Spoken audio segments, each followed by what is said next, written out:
माओवादीलाई 17,000 को हत्यारा भन्ने बेइमानी पुनः भाष्य निर्माण गरिएको छ। 17,000+2 भन्नेको प्रतिवाद गर्न हामीले किन सकेनौ भन्दै कार्यकर्तासँग दाहाल प्रचण्डको गुनासो। राष्ट्रिय सहितको सूचीमा 3,000 को नाम थप हुने दाहाल प्रचण्डले गराए जानकारी। पार्टी नेतृत्वमा अहिले आफ्नो विकल्प नभएको अध्यक्ष प्रचण्डको जिकिर। दरबार हत्याकाण्ड बारे पूर्व राजा ज्ञानेन्द्र शाहले मुख खोले। दरबार हत्याकाण्ड बारे भरम फैलाएर हामीमाथि घातक प्रहार भयो भन्दै पूर्व राजा ज्ञानेन्द्र शाहको गुनासो। मैले राष्ट्रलाई विश्वास गरेर आफ्नो शिरमा लगाएको शिरपेच खोलेर राष्ट्रलाई सुम्पिए, तर हामीले सोचे जस्तो देश अगाडि बढ्न सकेन। यो देशलाई निकास दिन अगाडि सर्ने बेला आइसक्यो भन्दै पूर्व राजा ज्ञानेन्द्र शाहको तर्क। नयाँ राजनीतिक सम्झौताको खाँचो रहेको छ। बुहारी सुत्केरी गराउन पूर्व गृह मन्त्री नै अमेरिका गएका छन्, देश कहाँ जाँदैछ भन्दै राप्रपाका अध्यक्ष राजेन्द्र लिङदेनको प्रश्न। 2047 सालको संविधानमा टेकेर राजा सहितको नवीन समझदारीमा नगई हामीलाई सुखै छैन भन्दै राप्रपाका वरिष्ठ उपाध्यक्ष रविन्द्र मिश्राको तर्क। एमाले बाहेकका अरू पार्टीले देश चलाउन सक्दैनन्, सबै पार्टी मिलेर एमालेलाई सिद्धाउने षड्यन्त्र गरिरहेका छन् भन्दै नेकपा एमालेका वरिष्ठ उपाध्यक्ष ईश्वर पोखरेलको टिप्पणी। अबको राष्ट्रिय सभा अध्यक्ष कृष्ण प्रसाद सिटौला नै बन्ने माओवादीका नेता रामनारायण पिडारीको दाबी। भारतको राजधानी नयाँ दिल्ली पुगेका राष्ट्रिय स्वतन्त्र पार्टीका सभापति रवि लामिछानेले भने 2084 मा राष्ट्रपाले आफ्नै नेतृत्वमा बहुमतको सरकार बनाउने लामिछानेको दाबी। 2084 मा सबै दल मिले पनि राष्ट्रपालाई हराउन नसक्ने, राष्ट्रपाको धेरै मत आउँछ भनेर नै विदेशमा रहेका नेपालीहरूलाई मत हाल्ने व्यवस्थामा आनाकानी गरिएको लामिछानेको टिप्पणी। व्यवसायीलाई अर्थमन्त्री प्रकाश शरण महतको सुझाव प्रतिफल हुने गरी व्यवसाय गर्नुस्। नेपालमा लगानी गर्न विश्वका प्रतिष्ठित व्यवसायी पनि इच्छुक भएको महतले गराए जानकारी। अहिले अघि बढेका परियोजना नेपाल र चीन बीचको मित्रताको प्रमाण भएको गृह मन्त्री नारायण काजी श्रेष्ठको दाबी। नेपाली नेतृत्व यति बेला गलत बाटोमा हिँडिरहेको छ भन्दै अभिनेत्री मनिषा कोइरालाको टिप्पणी। पुष्पकमल दाहाल प्रचण्ड पछिको प्रधानमन्त्री एकीकृत समाजवादीका अध्यक्ष माधव कुमार नेपाल नै हो भन्दै सोमप्रसाद पाण्डेको ठोकुवा। निराशाका कुरा मात्र गरेर हुँदैन, मुलुक बन्छ भन्ने आशा जोगाउनु पर्छ भन्दै राष्ट्रिय स्वतन्त्र पार्टी राष्ट्रपाका कार्यवाहक सभापति स्वर्णिम वाग्लेको तर्क। नेपाल भारत बीचको सम्बन्ध समधुर ढंगबाट अघि बढ़िरहेको परराष्ट्र मन्त्री एनपी साउथको भनाई। लोभी नेता भएको देशमा जनता कहिल्यै पनि खुशी हुन नपाउने मन्त्री धनराज गुरुङको भनाई। भानुभक्त आचार्यको जन्मस्थललाई साहित्यिक तीर्थस्थलमा विकास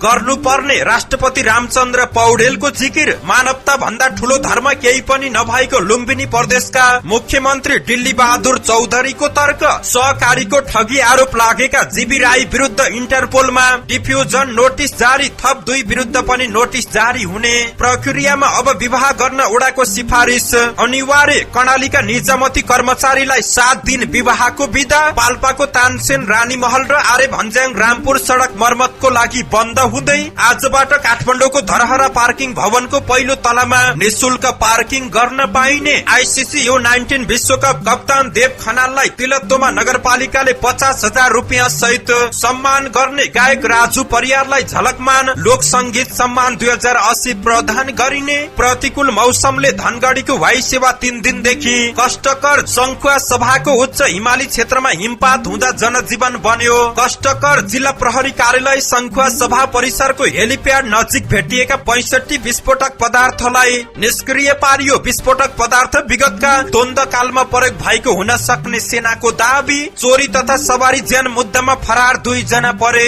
पक्राउ र इरानमा 9 जना विदेशी नागरिकको हत्या गरिएको जानकारी। दर्शक महानुभाव नमस्कार, तपाईँ हेर्दै हुनुहुन्छ नेपाल पोस्ट। म गोविन्द चपागाई। आज मिति विक्रमसम्म 2080 माघ महिनाको 14 गते आइतबार, यससम्म 2024 जनवरी 28 तारिक। यसैगरी आज माघ कृष्ण तृतीया तिथि सँगै आज विश्व कुष्ठ रोग दिवस पनि रहेको छ। विभिन्न सचेतनामूलक कार्यक्रम गरी आज कुष्ठ रोग दिवस मनाइदैछ। दर्शक महानुभाव सदा झै आज पनि उपस्थित भएका छौं। देशभरि कहाँ के भयो, राजनीतिक खबर, विभिन्न नेताहरूको तर्क, ब्रेकिङ न्यूज, न्यूज अपडेट लगायत आज दिनभरि कहाँ के हुँदैछ त सम्पूर्ण जानकारीहरू लिएर यहाँसम्म उपस्थित भएका छौं। दर्शक महानुभाव सकेसम्म देशैभरिका अपडेटलाई समेट्ने कोसिस गर्नेछौं। समाचार समय अवधिसम्म हामी सँगै रहनुहोला। समाचार सुरु गरौं। 17,000+2 भन्दा पनि प्रतिवाद प्रतिवाद गर्न किन सकेनौ भन्दै कार्यकर्तासँग प्रचण्डको गुनासोको प्रसंगबाट प्रधानमन्त्री पुष्पकमल दाहाल प्रचण्डले 17,000+2 भनेर मानिसहरूले आलोचना गर्दा पनि प्रतिवाद गर्न नसकेको भन्दै कार्यकर्ता प्रति असन्तुष्टि जनाएका छन्। शनिबार शहीद प्रतिष्ठान नेपालले आयोजना गरेको कार्यक्रममा उनले माओवादी जनयुद्धमा ज्यान गुमाउनेहरूको खुलेआम अपमान हुँदा पनि कार्यकर्ताहरू ठूलो हेरिरहेको भन्दै गुनासो गरेका छन्। प्रचण्डले भने एउटा मान्छे ब्यानर बोकेर उभिएको हुन्छ तर तपाई हामीलाई प्रतिवाद गर्ने जाँगर पनि रहेको छैन। हिजो भाइ हामी सहन थियौं त के गर्थ्यौं, हामीले कस्तो प्रतिवाद गर्थ्यौं, कसरी गर्थ्यौं उनले प्रश्न गरेका छन्। सशस्त्र युद्धमा माओवादीबाट 17,000 मानिस मारिएको भन्ने भाष्य बनाउन खोजिएको भन्दै युद्धको नेतृत्वकर्ता र माओवादी केन्द्रका अध्यक्ष समेत रहेका प्रचण्डले यो झुटो भएको बताएका छन्। गत महिना ललितपुरको बालकुमारीमा प्रहरीको गोली लागेर 2 युवकको मृत्यु भएको थियो। त्यसपछि सरकारले 17,000+2 मारेको भन्दै आलोचना भएको थियो। यसैगरी दाहाल प्रचण्डले थप राष्ट्रिय शहीदको लिस्टमा 3,000 नाम थप हुने बताएका छन्। शहीद प्रतिष्ठान नेपालको 14औं वार्षिक साधारण सभालाई सम्बोधन गर्दै उनले छुट भएका 3,000 को नाम थप्ने निर्णय मन्त्री परिषदले गरिसकेको र गृह मन्त्रालयबाट समेत प्रमाणित भइसकेको बताएका छन्। राजपत्रमा प्रकाशनको लागि तयारी भइरहेको उल्लेख गर्दै दाहाल प्रचण्डले प्रकाशित भइसकेपछि जनयुद्धमा मारिएका थप 3,000 राष्ट्रिय शहीदको सूचीमा थपिने प्रक्रिया पूरा हुने बताएका छन्। त्यस क्रममा प्रचण्डले सरकारले अझै पनि जनयुद्धका क्रममा बलिदान गर्नेहरूलाई शहीद बनाउने काममा छुटेका भए तत्काल सम्बोधन गर्ने आश्वासन समेत दिएका छन्। यसैगरी अध्यक्ष पुष्पकमल दाहाल प्रचण्डले पार्टी नेतृत्वमा अझै पनि आफ्नो विकल्प नभएको औंलाएका छन्। प्रचण्डले पार्टीको नेतृत्वमा नयाँ पुस्ता आउने काम अझै बाँकी रहेको र उनीहरूलाई नेतृत्वमा ल्याउनको लागि आफूले वातावरण बनाइदिने आश्वासन समेत दिएका छन्। उनले समान विचार भएका क्रान्तिकारी कम्युनिष्ट पार्टीहरूलाई एकताबद्ध हुन पनि आह्वान गरेका छन्। पूर्व राजा ज्ञानेन्द्र शाहले राजनीतिक जालझेल गरी दरबार हत्याकाण्ड बारे भरम फैलाएको आरोप लगाएका छन्। शनिबार वीरगञ्जमा आयोजित सभालाई सम्बोधन गर्दै उनले दरबार हत्याकाण्डमा आफू र आफ्नो परिवार बारे नकारात्मक भरम फैलाइएको बताएका हुन्। तत्कालीन अप्ठ्यारो परिस्थितिमा देशको थप बर्बादी नहोस् भन्ने मान्यता राखेर आफूले 7 वर्ष राष्ट्र प्रमुखको हैसियतमा कर्तव्य निर्वाह गरेको बताएका छन्। आफू र आफ्नो परिवारमाथि विभिन्न भरम फैलाइनु न्यायपूर्ण मात्र नभएर दुर्भाग्यपूर्ण भएको, आत्मीय अग्रजहरूलाई गुमाएको पीड़ादायक अवस्थामा नेपालको राज्यभार ग्रहण गरेर पुग नपुग 7 वर्ष राष्ट्र प्रमुखको हैसियतमा मैले आफ्नो दायित्व निर्वाह गरे। तत्कालीन अप्ठ्यारो परिस्थितिमा पनि देशको थप बर्बादी नहोस् र हाम्रा प्रजातन्त्रका मान्यता राखेर नै मैले काम गरेको हुँ। उनले भने जेठ 19 2058 मा घटेको विनाशकारी घटना जुन हामी र हाम्रो परिवारलाई काहली लाग्दो र सम्झना मन नपराउने अवस्थालाई राजनीतिक जालझेल गरी धेरै नेपालीको मनमा भरमको बादल बनाई नकारात्मक भावना फैलाइएको थियो। हामी र हाम्रो परिवारलाई घातक प्रहारहरू पनि गरेका थिए। सत्य सधैं सत्य नै हुन्छ, असत्यको कहिल्यै विजय हुन सक्दैन। मैले विश्वास गरेर मेरो शिरमा लगाएको श्रीपेश राष्ट्रलाई सुम्पिएको थिए तर आज सुम्पिए अनुसारको देश बनाउन सकेनन्। उनले थपे देश बचाउन र बनाउनको लागि जनताको तर्फबाट निरन्तर आवाज हामीमाथि पनि आइरहेको छ। देशमा विद्यमान समस्याको निदान हामी आफैबाट हुने हो, अरूले आएर गरिदिने होइन। तर दुःखको साथ भन्नुपर्छ आज हाम्रो देश उजाड र खोक्रो बन्दै गइरहेको छ। यो अवस्थाको अन्त्य गर्नै पर्छ। यसको निम्ति अब सोच्ने बेला आएको छ। देशलाई झन्झन बर्बादीतिर नलैजाऊ। उनले विभेद, विखण्डन, विग्रह र निषेधको राजनीति त्याग्न अपील पनि गर्दै यसमै देश र देशवासीको भलो हुने बताएका छन्। पछिल्लो 2-3 दशक यता अवसर र रोजगारीको अभावले तराई मधेसको जनशक्ति पातलिँदै गएको भन्दै पूर्व राजा ज्ञानेन्द्र शाहले चिन्ता व्यक्त गरेका छन्। राष्ट्रिय प्रजातन्त्र पार्टी राप्रपाका अध्यक्ष राजेन्द्र लिङदेनले मुलुकलाई निकास दिन नयाँ राजनीतिक सम्झौताको खाँचो रहेको बताएका छन्। शनिबार काठमाडौँमा नेपाल प्राज्ञिक परिषदले आयोजना गरेको कार्यक्रममा उनले अहिलेको व्यवस्थाको कारण मुलुक अप्ठ्यारो अवस्थामा रहेको जिकिर गरेका छन्। मुलुकलाई निकास दिन नयाँ राजनीतिक सम्झौताको खाँचो रहेकोमा उनले जोड़ दिएका छन्। धर्मनिरपेक्षता, गणतन्त्र, संघीयता खारेजीको राप्रपाले गरेको माग मुलुकलाई पछाडि धकेल्ने विषय नभएको उनको भनाई रहेको छ। उनले हिजो र आजको राम्रो कामलाई लिएर नयाँ ढंगले अघि बढ्नु पर्ने बताएका छन्। माओवादीदेखि राजसम्म सबै रहने व्यवस्था हुनुपर्ने उनको धारणा रहेको छ। गणतन्त्रको 15 वर्ष नेपालको राष्ट्रियतालाई कमजोर पार्ने काममा प्रयोग भएको पनि उनको तर्क रहेको छ। आफ्ना माग पूरा गराउन राप्रपाले छिट्टै आन्दोलन गर्ने उनले जानकारी दिएका छन्। उनले आफूहरूको आन्दोलन शान्तिपूर्ण हुने पनि स्पष्ट पारेका छन्। यसैगरी पार्टीका अध्यक्ष राजेन्द्र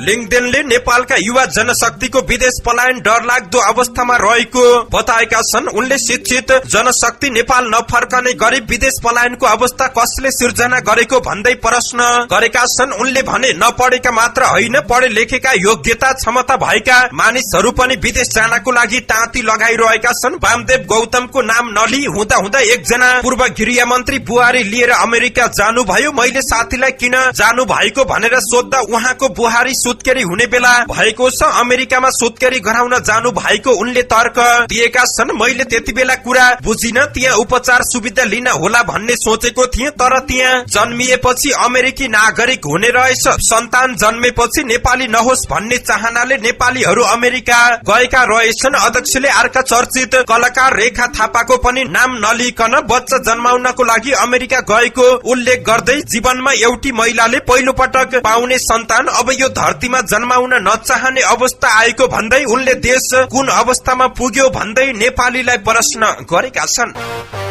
यसैगरी राप्रपाका वरिष्ठ उपाध्यक्ष रविन्द्र मिश्राले निषेधको राजनीतिले नेपाल कमजोर बनेको भन्दै राजसहितको नवीन समझदारीको लागि 2047 सालको संविधानलाई आधार बनाउन सुझाव दिएका छन्। उनले त्यो बाटोमा नगई सुखै नहुने दाबी समेत गरेका छन्। राप्रपा निकट प्राज्ञिक परिषदको कार्यक्रममा वरिष्ठ उपाध्यक्ष मिश्राले 2047 सालको संविधानमा टेकेर 2072 को संविधानका समेत राम्रा पक्ष समेटिएको नवीन समझदारी देशले खोजेको बताएका छन्। त्यसो नगरे नेपाल थप ओह्रालो लाग्ने दाबी गरेका छन्। उनले भने आज देशका कुनै पनि संस्थाहरूले राष्ट्रियताको पक्षमा बोल्ने जनशक्ति निर्माण गरेनन्, सबैतिर झोलेहरूको बोलवाला भयो। निषेधको राजनीति असफल भइसकेको छ। अब 2047 सालको संविधानमा टेकेर नवीन समझदारीमा जानुपर्छ, किनकि 2047 को संविधान झोलेहरूले बनाएको होइन, त्यो उत्कृष्ट र संसारले मानेको संविधान रहेको थियो। हामी नवीन समझदारीमा गएनौ भने गएको 15 वर्षमा जसरी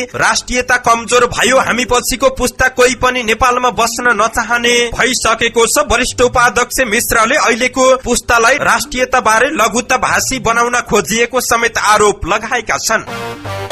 नेकपा एमालेका वरिष्ठ उपाध्यक्ष ईश्वर पोखरेलले एमाले बाहेकका अरू पार्टीले देश चलाउन नसक्ने दावी गरेका छन्। शनिबार टोखा नगरपालिका वडा नम्बर 7 को तेस्रो वडा अधिवेशनमा उनले एमालेलाई एकातर्फ राखेर सबै मिलेर सिद्धाउने योजनामा लागेको भन्दै देश बनाउने काम अब एमाले बाहेक अरू कसैले नसक्ने दावी गरेका छन्। गौरवशाली इतिहास र भविष्य नभएका पार्टीले देश विकास गर्न नसक्ने पोखरेलको भनाई रहेको छ। उनले भने अहिले एमाले एकातर्फ, अन्य सबै पार्टी एकातर्फ परेका छन्। देखिने नदेखिने साथै देशभित्रका र बाहिरका सबै मिलेर एमालेलाई सकाउने योजनामा रहेका छन्, त्यो सफल हुन सक्दैन। एमाले बाहेकको पार्टीले यो देश चलाउन पनि सक्दैनन्। अहिले देखा परेका दलहरूको पृष्ठभूमि के हो, कहाँ कसरी जन्मिएको हो, ठेगाना रहेको छैन। भोलि देश कस्तो बनाउने भन्ने कुराको पनि कुनै मार्गचित्र रहेको छैन। नेकपा एमालेले अनियमितता र व्यथिति केही सहन नसक्ने बताउँदै उनले कसैले त्यस्तो गर्यो भने त्यो एमाले हुनै नसक्ने जिकिर गरेका छन्।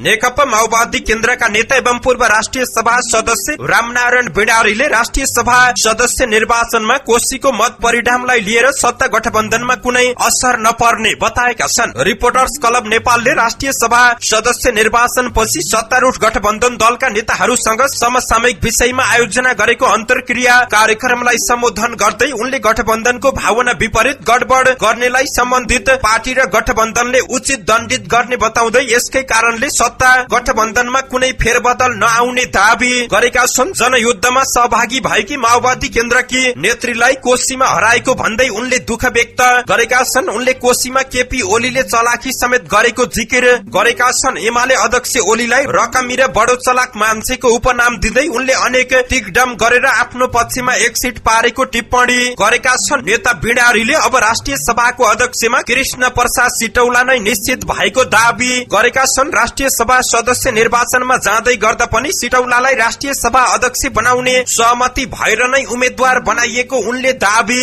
गरेका छन्। सिटौलाको स्वभाव शान्ति प्रक्रियामा पुर्याएको योगदान र टुंग्याउन पर्ने शान्ति प्रक्रियाका कामलाई विचार गरेर अहिलेको परिस्थितिमा उनलाई नै राष्ट्रिय सभाको अध्यक्ष बनाउन उपयुक्त हुने बिडारीको भनाई रहेको छ।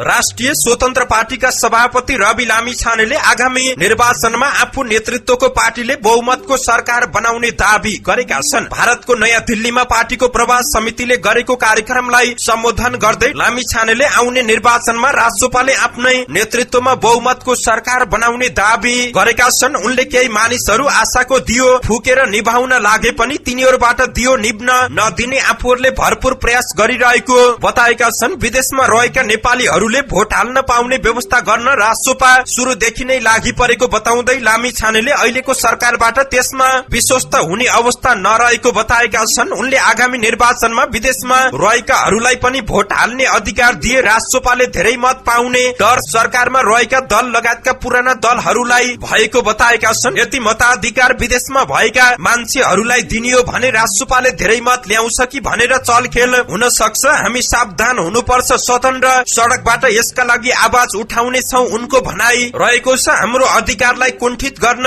खोजियो र विदेशमा बसेर भोट हाल्न पाउने अधिकार दिन आनाकानी गरियो भने देशको भविष्य फेर्नको लागि एकपटक नेपाल जानै पर्छ, सबै तयार रहनु होला। उनले अब सबै दल मिले पनि राष्ट्रपालाई हराउनै नसक्ने दावी गरेका छन्। अर्थमन्त्री प्रकाश शरण महतले बाँचो रहेका खेतीयोग्य जमिनमा प्राकृतिक र अर्गानिक खेती प्रणाली शुरू गर्नुपर्ने बताएका छन्। नयाँ र मिठो खोज्दै जाँदा विभिन्न रोग व्याधिले आक्रमण गरिरहेको अहिलेको अवस्थामा प्राकृतिक र अर्गानिक खेतीतर्फ आकर्षित हुनुपर्ने उनको भनाई रहेको छ। नुवाकोटको बिदुरमा शनिबार आयोजित कार्यक्रममा अर्थमन्त्री महतले नुवाकोटका अधिकांश जमिन खेतीयोग्य हुँदा हुँदै पनि बाँझो भइरहेको बताएका छन्। उनले किसानहरूले खेती गरेर आत्मनिर्भर हुनुपर्ने योजना आवश्यक रहेको बताएका छन्। नुवाकोटबाटै मध्य पहाड़ी सड़क मार्ग, सात तले दरबार, राष्ट्रिय संग्रहालय, केन्द्रीय कारागार निर्माण भइरहेको कारण पर्यटन र अर्गानिक कृषि प्रणालीलाई स्थानीय प्रदेश र संघीय सरकारले अवलम्बन गर्नुपर्ने बताएका छन्। पर्यटन विकास र निर्माणका गतिविधिले नुवाकोटमा स्वरोजगारी र उद्यमका विविध कार्य बढ़िरहेको दावी गर्दै उनले युवा पलायनको अवस्थामा रोक्न प्राकृतिक र अर्गानिक खेती प्रणाली शुरू गरिनुपर्नेमा जोड़ दिएका छन्। उनले गल्छी विदुर रसुवागढ़ी सड़क मार्ग छिटो भन्दा छिटो निर्माण सक्न सम्बन्धित निकायलाई निर्देशन दिएका छन्। अर्थमन्त्री महतले अब घर जग्गा भन्दा पनि आयोजना धितो राखेर कर्जा दिने प्रवृत्तिको विकास गर्नुपर्नेमा जोड़ दिएका छन्। गृह मन्त्री नारायण काजी श्रेष्ठले सिल्क रोड युथ फोरम दक्षिण एसिया सहयोग सम्मेलन नेपाल र चीन बीचको दिगो मित्रताको प्रमाण भएको दावी गरेका छन्। शनिबार काठमाडौँमा आयोजित कार्यक्रमलाई सम्बोधन गर्दै उनले दिगो विकासलाई प्रवर्धन गर्न र साझा चुनौतीलाई सम्बोधन गर्न अघि बढ़ाइएका परियोजनाहरूलाई प्रयोग गर्न सकिने बताएका छन्। उनले नेपाल र चीन बीचको दिगो मित्रताको प्रमाण पत्र भएको पनि बताएका छन्। उनले सरकार बीआरआई परियोजनाको कार्यान्वयन योजनामा हस्ताक्षर गर्ने प्रक्रिया रहेको जानकारी गराएका छन्। गृह मन्त्री श्रेष्ठले नेपाल र चीन बीच विद्यार्थीहरूको आवत जावतलाई सहजीकरण गर्न सके व्यक्तिगत विद्यार्थीको शैक्षिक यात्रालाई मात्र समृद्ध नबनाई विश्वव्यापी मानसिकताको विकासमा पनि योगदान पुग्ने विश्वास व्यक्त गरेका छन्। नेपाल र चीन बीचको दीर्घकालीन सामाजिक आर्थिक सम्बन्ध साझा विकासको दृष्टिमा गहिरो जरा गाडिएको पनि गृह मन्त्री श्रेष्ठको दावी रहेको छ। अभिनेत्री मनिषा कोइरालाले नेपाली नेतृत्व गलत बाटोमा हिँडिरहेको टिप्पणी गरेकी छिन्। शनिबार काठमाडौँमा आयोजित राष्ट्रियताको सन्दर्भमा गणतन्त्रको 1.5 दशक विचार गोष्ठीमा उनले यस्तो बताएकी हुन्। उनले अहिले सरकार र नेतृत्व कुन बाटोमा हिँडिरहेको छ भनेर एकपटक सोच्नु पर्नेमा जोड़ दिएकी छिन्। वीर नेपाली भनेर चिनिने पहिचान अहिले फेरिएको उनको टिप्पणी रहेको छ। उनले भूगोल, प्राकृतिक सौन्दर्यता र संस्कृतिले विश्वकै उत्कृष्ट रहेको पनि उल्लेख गरेकी छिन्। हामी अहिले कुन बाटोमा हिँडिरहेका छौं, यही बाटोमा हिँड्नियो भने हाम्रो गन्तव्य के हुन्छ, कस्तो थियो हाम्रो नेपाल भन्नुस् त उनको प्रश्न रहेको छ। वीर नेपाली भनेर चिनिन्थ्यो। भूगोल, नेचर, सांस्कृतिक सम्पदा, हिमाल, पहाड़, तराई, नदी, खोला कति राम्रो रहेको छ। आउँदो पुस्तालाई भत्किएको, टुक्रिएको, आपसमा मतभेद राखेर फुटेको नेपाल हस्तान्तरण गर्न लागि उनको टिप्पणी रहेको छ।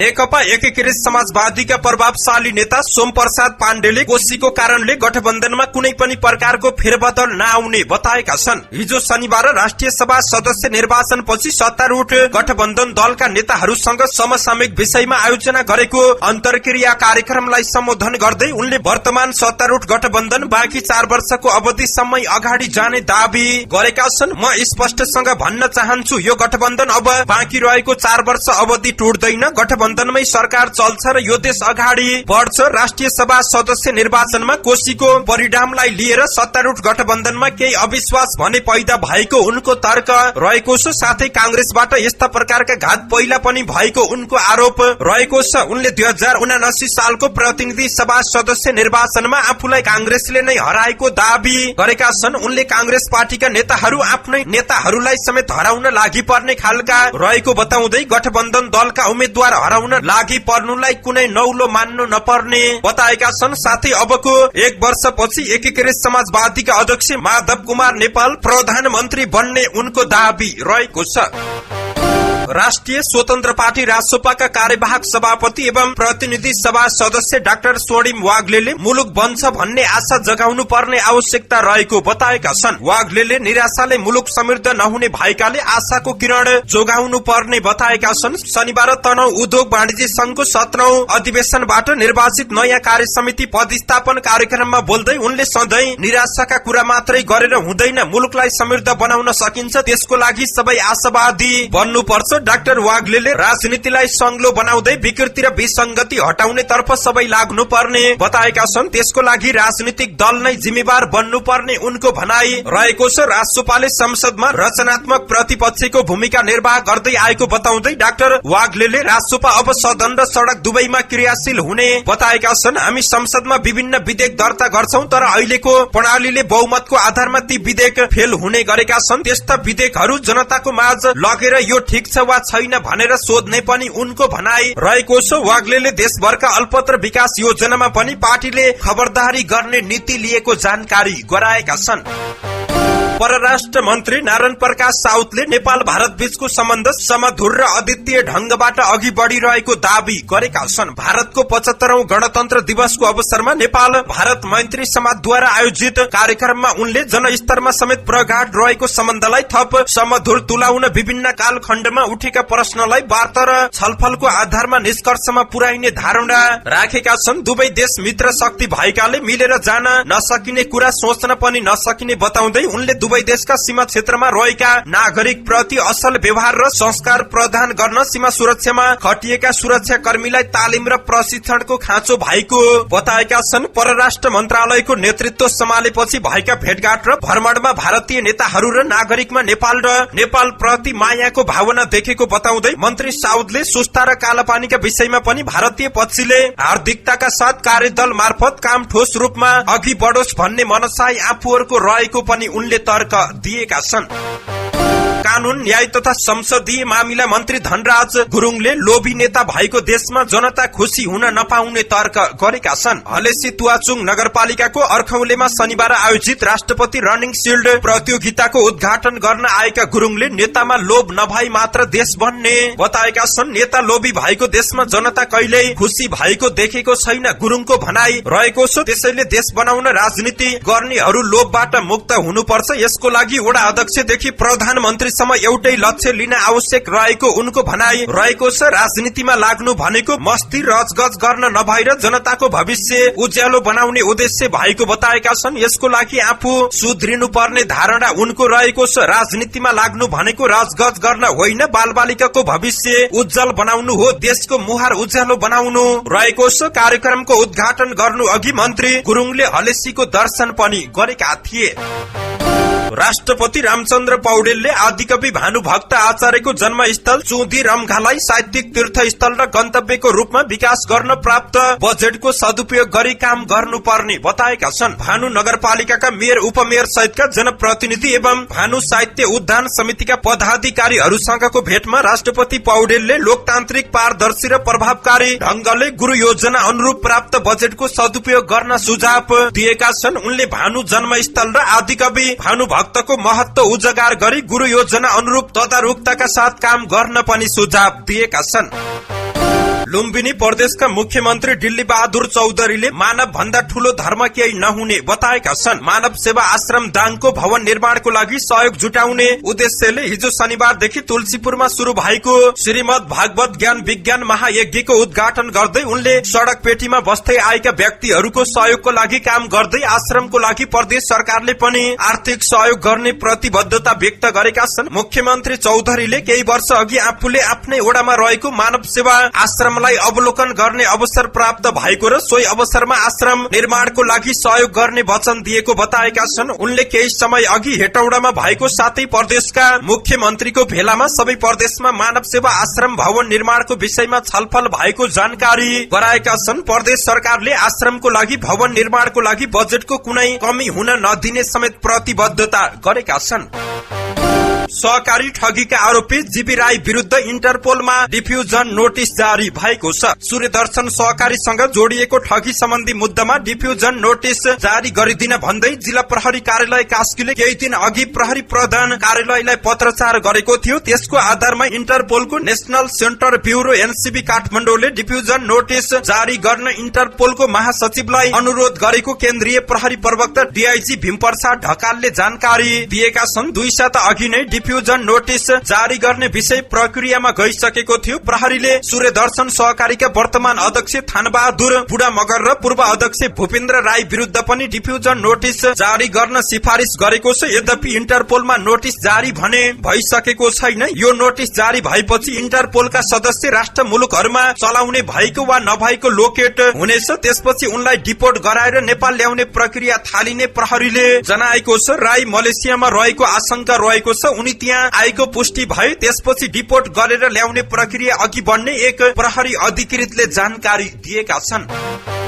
जुम्लाको तिला गाउँपालिका 6 नम्बर ओडाले विवाह गर्दा ओडाको सिफारिस अनिवार्य गरेको छ। कम उमेरमै विवाह हुँदा प्रजनन स्वास्थ्यमा समस्या देखिने र आमा बच्चाकै ज्यान जोखिममा पर्न थालेपछि ओडाले विवाह गर्न ओडाको सिफारिस अनिवार्य गरेको छ। तिला गाउँपालिका 6 का ओडा अध्यक्ष जंग रोकायोले विवाह गर्दा ओडाको सिफारिस अनिवार्य लागू गरिएको बताएका छन्। 26 वैशाख 2080 देखि विवाह गर्दा नागरिकले अनिवार्य ओडाबाट सिफारिस लिनुपर्ने नियम बनाएका छौं। सोही बमोजिम कार्यान्वयन गर्दै पनि आएका छौं। कानूनी रूपमा विवाह गर्न 20 वर्ष उमेर पुगेको हुनुपर्ने व्यवस्था रहेको छ। सोही बमोजिम सिफारिस दिने गरिएको छ। ओडा अध्यक्ष रोकाएको भनाई रहेको छ। वैशाखेता 5 जना उमेर पुगेका विवाह गर्ने जोडीले सिफारिस लिएका छन्। विवाहको लागि सिफारिस लिन आउने व्यक्ति तथा सेवाग्राहीले अनिवार्य जन्म दर्ता सहित ओडामा निवेदन पेश गर्नुपर्ने हुन्छ। यो ओडाको सुडी गाउँमा 2 वटा र घोडे गाउँमा एउटा बाल विवाह रोक्ने काम भएको पनि ओडा अध्यक्ष रोकायोले जानकारी दिएका छन्।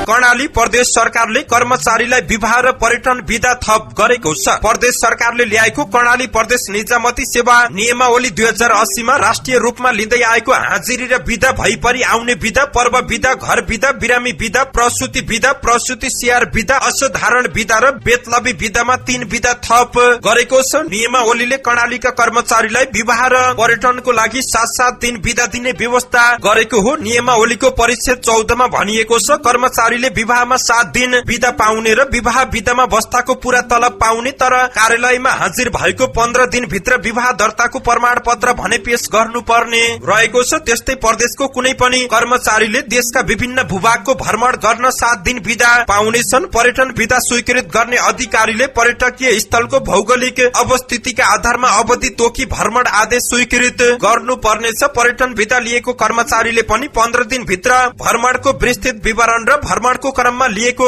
तस्बिर तथा भिडियो समावेश गरेको प्रतिवेदन पेश गर्नुपर्ने नियमावलीमा उल्लेख रहेको छ। पाल्पाको तानसेन रानी महल र आर्य भन्ज्याङ रामपुर सड़क खण्ड मर्मतको लागि बन्द हुने भएको छ। मर्मत तथा ढलानको लागि रानी महल सड़क खण्ड आउँदो 17 गतेदेखि चैत 5 गतेसम्म र रामपुर सड़क खण्ड आउँदो 17 गतेदेखि फागुन 16 गतेसम्म 24 घण्टा बन्द हुने भएको छ। सड़क सुरक्षा समितिको बैठकमा निर्माण व्यवसायीले आवत जावत बन्द गरी सहज गरिदिन आग्रह गरेकाले दुवै सड़क बन्द गर्ने निर्णय गरिएको जिल्ला प्रशासन कार्यालय पाल्पाले जानकारी दिएको छ। काठमाडौँ महानगरपालिकाले धरहरासँगै निर्माण भएको पार्किङ भवनको पहिलो तलामा आजबाट निशुल्क पार्किङ सेवा दिने भएको छ। न्यू रोडको कालोपत्रे सड़कमा पार्किङ निषेध गरेको महानगरले चालकहरूको सहजताको लागि त्यहाँ पार्किङ स्थल उपलब्ध गराउने भएको छ। महानगर प्रहरी बलका प्रमुख नगर प्रहरी वरिष्ठ उपरीक्षक राजुनाथ पाण्डेले यसअघि काठमाडौँ टावरमा निशुल्क सेवा उपलब्ध गराएको महानगरले अब धरहरा क्षेत्रमा रहेको पार्किङ भवनमा सेवा उपलब्ध गराउन लागेको जानकारी दिएका छन्। पाण्डेका अनुसार 50,000 स्क्वायर फिट क्षेत्रफल निशुल्क पार्किङको लागि उपलब्ध हुनेछ। शहीद गेटबाट नयाँ सड़क जाँदा बायाँपट्टि काठमाडौँ मलबाट खिचा पोखरी तर्फ लाग्ने सड़कबाट पार्किङ गर्ने ठाउँमा पुगिन्छ। गएको दशैंदेखि छठ पर्वसम्मको अवधिमा वडा कार्यालयले साझेदार र स्थानीय क्लबहरूसँगको सहकारीमा निशुल्क पार्किङ सेवा दिएको थियो। संरचनागत रूपमा यो ठाउँ नेपालकै ठूलो पार्किङ संरचना भएको पनि बताइएको छ।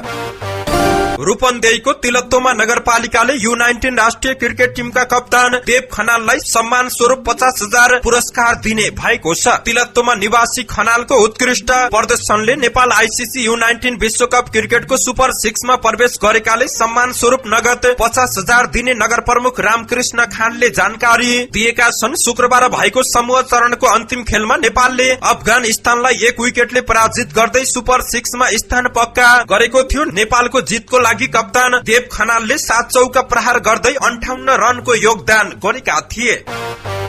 विन्दवासिनी फाउन्डेशनले लोकदोहोरी गायक राजु परियारलाई झलकमान लोक संगीत सम्मान 2080 बाट सम्मानित गर्ने भएको छ। शनिबार आयोजित फाउन्डेशनको 10औं वार्षिक भेलाले उक्त सम्मान प्रदान गर्ने निर्णय गरेको हो। परियारलाई 25,000 रुपियाँ राशि सहित सम्मान प्रदान गरिने भएको छ। Music life time achievement award 2080 अग्रज गायिका मीरा राणालाई सम्मानित गरिने भएको छ। नगद 1 लाख रुपियाँ राशि सहित सम्मान पत्र प्रदान गर्ने जानकारी प्राप्त भएको छ। बाक्लो हुस्सु लागेकाले धनगढ़ी विमानस्थलबाट शुक्रबारदेखि वायु उडान अवरुद्ध भएको छ। धनगढ़ी विमानस्थल कार्यालयका प्रमुख गणेश बहादुर सिंहका अनुसार शुक्रबार बिहान सिरी एयरलाइन्सको विमान काठमाडौँ उडेपछि अन्य उडान अवतरण हुन सकेको छैन। मौसम नखुलेपछि सिरी एयरलाइन्सका 2 र बुद्ध एयरका 4 वटा उडान प्रभावित भएका छन्। काम विशेषले वायु यात्रा गर्नुपर्नेहरू समस्यामा परेका छन्। धनगढ़ी सहित पश्चिम तराईमा केही दिनदेखि लागेको बाक्लो हुस्सु र कुहिरोको कारण जनजीवन समेत प्रभावित हुन पुगेको छ। संखुवा सभाको उच्च हिमाली क्षेत्रमा परेको हिमपातले जनजीवन प्रभावित भएको छ। शुक्रबार रातिदेखि जिल्लाको माथिल्लो भेगमा हलुका वर्षासँगै अहिले हिउँ परिरहेको छ। उच्च हिमाली भागमा बाक्लो हिमपात हुन थालेपछि जनजीवन कष्टकर बनेको छ। हिमपातले उत्तरी क्षेत्रको किमाथाङका नाका, मकालु आधार शिविर, 3 जुरे, गुफा पोखरी, मंगलबारे क्षेत्रका डाँडाकाँडा यति बेला हिउँले सेताम्मे भएका छन्। अहिले पनि त्यस क्षेत्रमा हल्का वर्षा भइरहेकाले हिउँ पर्ने क्रम जारी रहेको स्थानीयको भनाई रहेको छ। हिउँ परेपछि उच्च हिमाली क्षेत्रमा चिसो अत्याधिक बढेको छ। चिसोले बाल बालिका, वृद्ध वृद्धा र पशु चौपाया बढी प्रभावित भएका छन् भने आम सर्वसाधारण घर बाहिर निस्कन नसकेको जानकारी प्राप्त भएको छ। नेपाली सेनाले 65 वटा विस्फोटक पदार्थ निष्क्रिय तुल्याएको छ। सेनाको जिल्ला प्रहरी कार्यालय संखुवा सभा परिषदको हेलिप्याड नजिकै यही माघ 11 गते भेटिएका ती विस्फोटक पदार्थ निष्क्रिय तुल्याएको सैनिक जनसम्पर्क तथा सूचना निर्देशनालयले जानकारी दिएको छ। बेवारेसी अवस्थामा भेटिएका ती विस्फोटक पदार्थ विगतका द्वन्द्वकालमा प्रयोग भएको हुन सक्ने सेनाको अनुमान रहेको छ। संखुवा सभा जिल्ला प्रहरी प्रमुख प्रहरी नायब उपरीक्षक घनश्याम श्रेष्ठले सरसफाईको क्रममा भेटिएका ती विस्फोटक पदार्थ नेपाली सेनाको सहयोगमा निष्क्रिय तुल्याएको जानकारी दिएका छन्। जिल्ला प्रहरी कार्यालय बाराले चोरी तथा सवारी ज्यान मुद्दामा फरार 2 जनालाई पक्राउ गरेको छ। जिल्ला अदालत बाराबाट कैद सजाय भई फरार भएका 2 जनालाई शनिबार पक्राउ गरेको हो। लुकीछिपी बस्दै आएका निजगढ नगरपालिका वडा नम्बर 6 बस्ने विक्रम घलान र जितपुर सिमरा 5 बस्ने सुनिल पासवानलाई पक्राउ गरेको प्रहरीले जानकारी दिएको छ। जिल्ला अदालत बाराबाट घलानमाथि चोरी मुद्दा अन्तर्गत 20 दिन कैद र 1000 जरिमानाको फैसला भएको थियो। यसै गरी पासवानमाथि 3 महिना कैद र 2000 रुपियाँ जरिमानाको फैसला भएको थियो। जिल्ला अदालतबाट कैद र जरिमानाको फैसला आएपछि दुवैजना फरार भएको जनाउँदै सर्च अभियान अन्तर्गत पक्राउ गरिएको बारा प्रहरी प्रवक्ता दधिराम नेउपानेले जानकारी दिएका छन्। पक्राउ परेका दुवैजना माथि आवश्यक कानूनी प्रक्रिया अगाडि बढाइएको बारा प्रहरीले जानकारी दिएको छ। इरानको दक्षिण पूर्वी प्रान्त सिस्तान र बेलुचिस्तानमा अज्ञात सशस्त्र व्यक्तिहरूले शनिबार 9 जना गैर इरानी नागरिकको हत्या गरेको अर्ध सरकारी मेहर समाचार एजेन्सीले जानकारी दिएको छ। सशस्त्र व्यक्तिहरूले शनिबार बिहान सरावन काउन्टीको एउटा घरमा विदेशी नागरिकको हत्या गरेको मेहरले जानकारी दिएका छन्। मेयरका अनुसार अहिलेसम्म कुनै पनि समूह वा व्यक्तिले घटनाको जिम्मेवारी लिएको छैन। घटनाको थप जानकारीको लागि अनुसन्धान भइरहेको मेहराले जानकारी दिएका छन्। धन्यवाद। यस्तै ताजा समाचारको लागि नेपाल पोस्ट हेर्दै गर्नुहोला।